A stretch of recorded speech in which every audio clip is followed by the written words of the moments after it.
Hey, true believers. Today on our YouTube channel, we are going over Ghost Rider Issue 1. The release date on this was October 2019.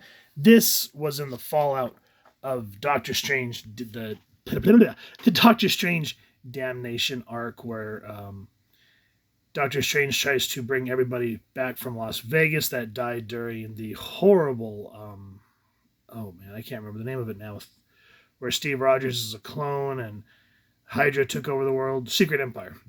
Anyway, what I like about this is, what was interesting with Damnation is they kind of had all the Midnight Suns have their own arcs. Johnny Blaze, the original Ghost Rider, essentially became the king of hell. And the way that he does it is a real interesting, I know I'm saying interesting a lot, but it was a fun way. It was an entertaining way of showing kind of how he became full circle and how he's sort of the strongest of all the Ghost Riders. And I love how all the demons are saying, "Oh no, it's Johnny Blaze, run!" Johnny Blaze is the other guy. Today you get the Ghost Rider. In the artwork right here, love it. Though I don't know how to feel about a chicken with a man body and like praying mantis type legs and shooting two what looks like Walther P-50s.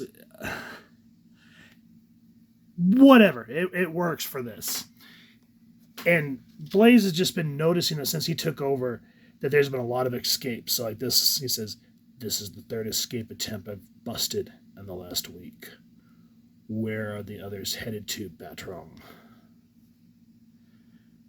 To K, have the guards bring him to the level 7, dip him in the boiling oil, and have his flesh flayed. Hopefully, that will loosen his lips. And make sure no one else leaps through this portal while I'm gone.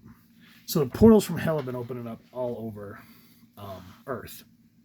And right here, this artwork is kind of like how he comes in. I wish it was like, okay, look at it. Not a bad shot, standing there, barefoot, weirdly enough. Putting shades on, looks a little bit like Matt Murdock, whatever. He goes, "Now let's go find some demons." And it's sort of a Dutch angle, like they're looking up, but I feel like it should have been a little more dramatic. If you go back and read How to Draw Comics the Marvel Way from back in the day, I want to get that book. I just haven't pulled the trigger on it. I had one, it fell apart. Anyway, Stan Lee would talk about how when a character would walk into a room, it would look boring if you're just doing straight on like this. He'd say, make it look very dynamic, like something like this is why he's put on his shades, coming at a candid angle or something to that effect. So even though there's nothing innately wrong with this artwork, just flat on photos like this are boring. And the same thing with photography. When I try to shoot, there's times that I'll do straightforward shots, but I always try to get some sort of angle to make it more dynamic. And this is the same concept when you're composing your frame or your shot. Now, who's working on this version of Ghost Rider, the King of Hell, which is part 1. This is Ed Brisson writing, Aaron Cooter artist, John Keith colorist, VC's Joe Caramanga doing the lettering. There's everyone else that's working on the book. And I'm going to be honest with you, and I don't think it's on here. If you guys can help me down in the comments, I have, and this is honest opinion, I have no idea who created Ghost Rider. So if y'all kind of throw that down in the comments, I would very much appreciate it. I should have looked it up before I dived in, but you know what it is. Now, another thing. We're going to put this here as a bookmark. Real quick. This is a, what they call the virgin variants or blank variants, whatever you want to call it. But anyway, it's cool, flat, matte black. That's how the book came. This, the skull, which kicks ass and just really works into the logo. The logo. This was done by my longtime buddy, and you guys have seen some of his reviews over here on the channel. This is Woodrome Illustrations artwork. And so I just love the way he did that cover. Just really gives it character. And now I can say that I have another custom cover from one of my longtime best friends and essentially brother, because my mom raised both of us. So little tidbit into my life. Sorry. Anyway, going back, I just want to give a shout out to him and his artwork. Now to continue on. Again, look at the artwork. This is supposed to be the king of hell. And everything just feels so damn generic. I mean, look at this. No shadows.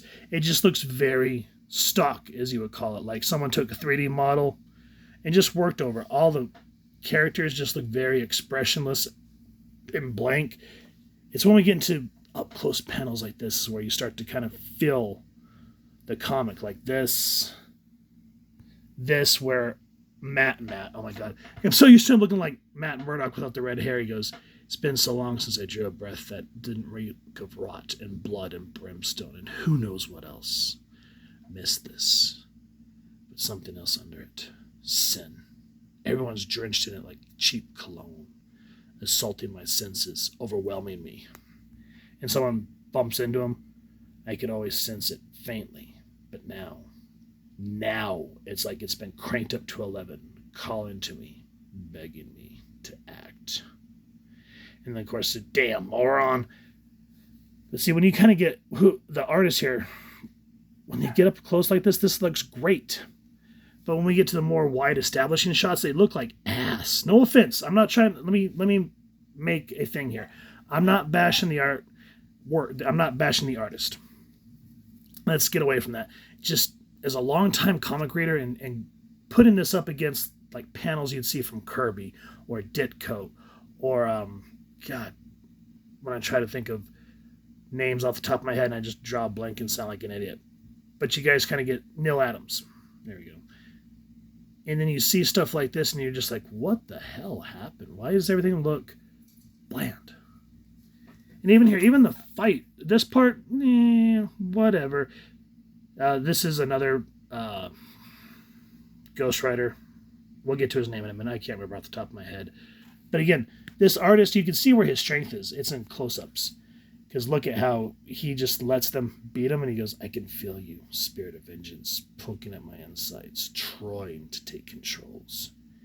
You can't have this.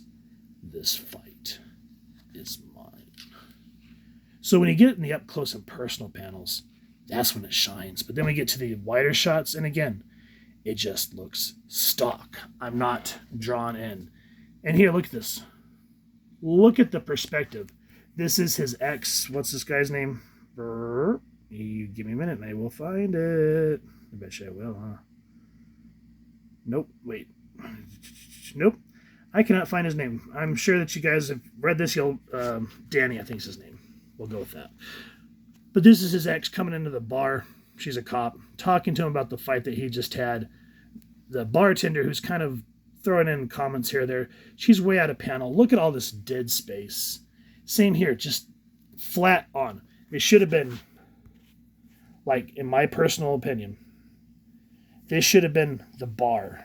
Him, like in the foreground, head kind of drooped, with her semi-blurred in the background, talking, or vice versa, over her shoulder, looking at his slumped back. But this, just look at all this underutilized dead space in these panels. And again, we get up close and the bartender's like, you messed up letting her go. She's a stunner. It's like I could barely handle it then, let alone now. Again, we're seeing where the artist is strong. So again, you can kind of see where their strong points are. I mean, look at this. This right here is how I wish the whole book looked. Right there. I would be one happy little camper. Because he's saying how he's just going to give in to the Ghost Rider. And here, okay, you can tell that this is different than the other panels. That's gorgeous right there. I mean, look at the way that they use the paints to get that nice hue in the background. And then just the lack of lines, letting the fire do all the accents with just a little bit of hints here. Gorgeous piece. And you see all these demons coming to Earth. Danny hands an assist to Johnny Blaze. If there's things from hell, can't you just command it to tuck tail and go back? I tried, but these demons got no respect for the new management. Now see, we go back to a wider shot. Other than the fire looking good, again, it just looks stock. I mean, look at our characters. I'm not thrilled with it. But we go back to close-ups. Looks great. There's detail. And even here, when you get in the wide action shots, they look great. These panels like this, look at that. That is amazing. And just helps move the dialogue along. Boom, boom, boom, boom, boom. Everything moves in a pace. Now here, there's a schism going on in hell between Johnny Blaze and this other character. So there's a power vacuum that needs to be filled. And so here she goes, "You serve the wrong king, Decay. Lilith is the true sorcerer to the throne, and I shall finally have it." And after seeing, Ghost Rider, chains, flaming motorcycles, it's hard to take Vespa's serious. I don't know. Just know. Just know. Now again, it's for a comic. Like if this was, I don't know. I can see how they were trying to do like a slow, creepy crawl to what everything is happening. Especially with Mephisto. After the damnation, he was became a prisoner to Wong. And he's basically saying, "I'm feeling a change, Wong. It's electric. It's exciting. A war. A war is coming. You lot all thought I was bad. Wait till you see the competition." And I feel like, I get that they, again, slow build up, having to get all your characters together. But as a first issue, I don't know. This is all building up to another event. I feel like this book should have had a chance to breathe and establish, instead of like, okay, we got issue 1, boom, we're off to the races on another event right out of the fallout of another event. It does not give the writer or the art team any chance to establish their own type of footprint on the character. Think about back in the day, Chris Claremont, without any events in the beginning, that book sold like hotcakes because they were able to set their own tone of the characters. What will be another one? Stan Lee, all the characters he created. Jack Kirby, Fourth World, Etrigan. And even stories like Batman stories, when you just let the writer and his team do what they're going to do, it shines. Everything doesn't have to lead into another event. And that's just me. Things are just too event driven now, and it just, the books suffer, and that's what drives me nuts. Because if they would have given the team more time to focus on, touching up some of those more wide panels and getting that more darker tone that was established that I was talking about. Let me find that panel again. We get stuff like that throughout the book. If we got that type of quality artwork all through the book, instead of dead panels like this, I really feel like this book probably would have been shown a lot more, and some of the more drug out parts would have been more entertaining. Think of like putting a dark book like Happy and the paneling within that against something like this. Happy had a consistent look to it that was dark, it was dynamic, it was great, and it drug you in. This, it took me in and out. And it's because of the mixed-matched tone of the book. So that's my personal opinion. If you guys have enjoyed what you've seen in Ghost Rider, number one, please first and foremost support your local comic shop or wherever it is you like to grab your comics and books, and grab this. If you've enjoyed this review, we really would appreciate if you take a moment to like, share, and subscribe. Helps the club channel more than you can possibly know. And if you enjoy Woodrome Illustrations art, please make sure to go support his work. I will leave his links, as well as our social media links, down in the description below. So with all that said, I hope you all continue to have an absolutely amazing day reading, and happy hunting, true believers.